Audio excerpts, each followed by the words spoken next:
Salah satu yang disyarah beliau itu kitab Sahih Muslim. Di situ disebutkan, kata Imam Nawawi, Nabi kalau mau kita terima nih hadis Imam Muslim ini, maka mesti dipahami dengan kaidah yang ketat. Apa itu? Nabi menerimanya, memakluminya karena si perempuan menolak Tuhan berhala. Maksud dia Tuhan langit, Tuhan di langit, untuk menolak Tuhan berhala. Itu maksud dia.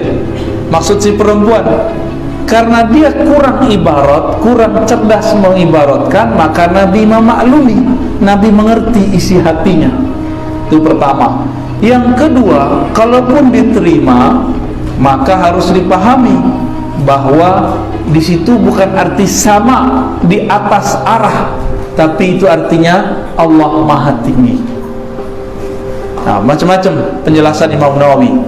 Karena persoalan ini, Imam Nawawi ini tidak dianggap ahlus sunnah oleh Syekh Albani, ya, Syekh Saleh Fauzan dalam bab akidah.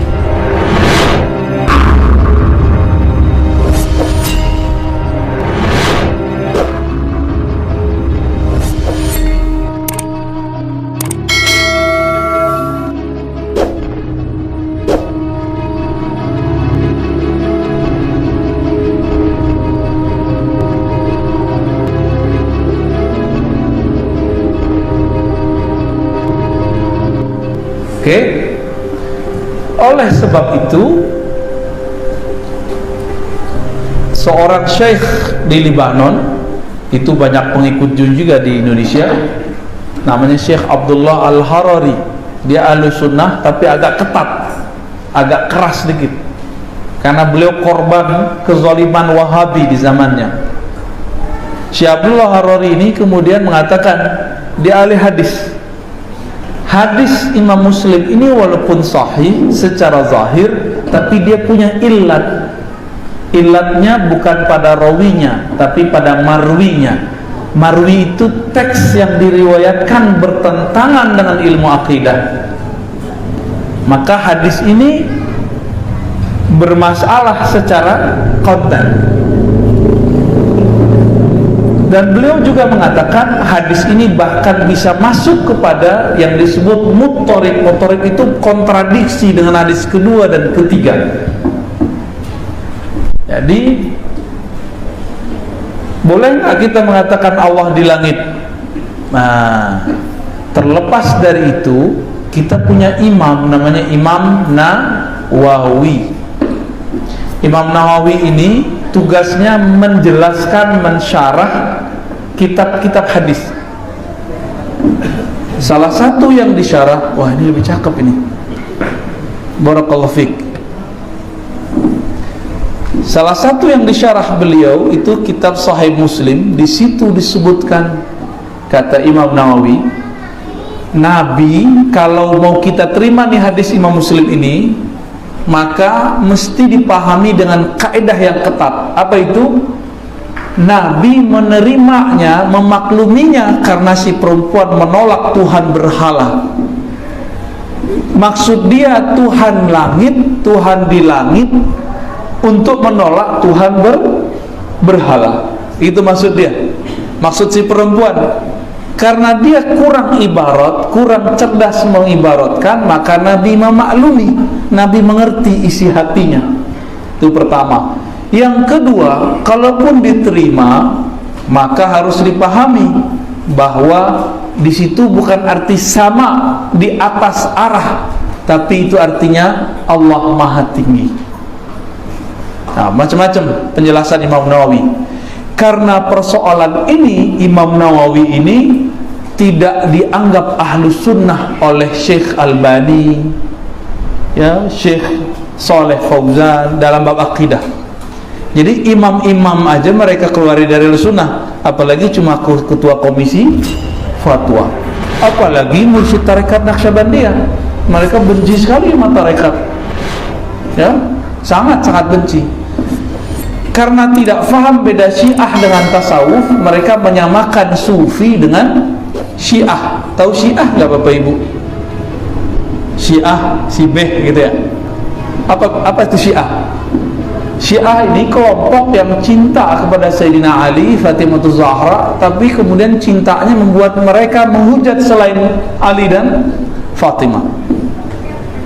Disebut Rafidah. Nah, Syiah Rafidah itulah yang bertentangan dengan kita.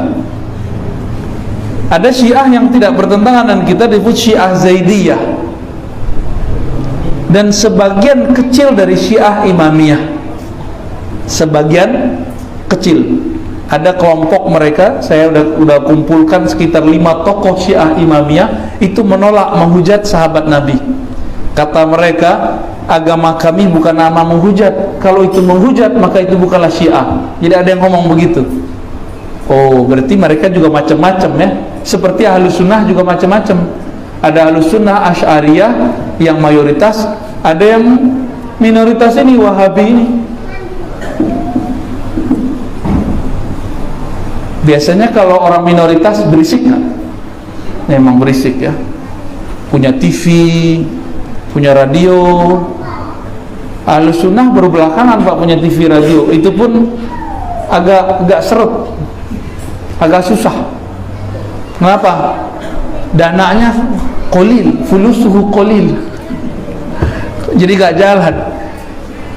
Makanya kami diijazahkan, diizinkan, diperintahkan guru kami, kamu ngajar-ngajar aja, ngajar kitab kayak ngajar Ahlus Sunnah kayak ngajar aja, gak usah sibuk-sibuk. Nanti kalau Allah ingin mengangkat kajian kita, Allah akan angkat aja, gak perlu pakai asbab.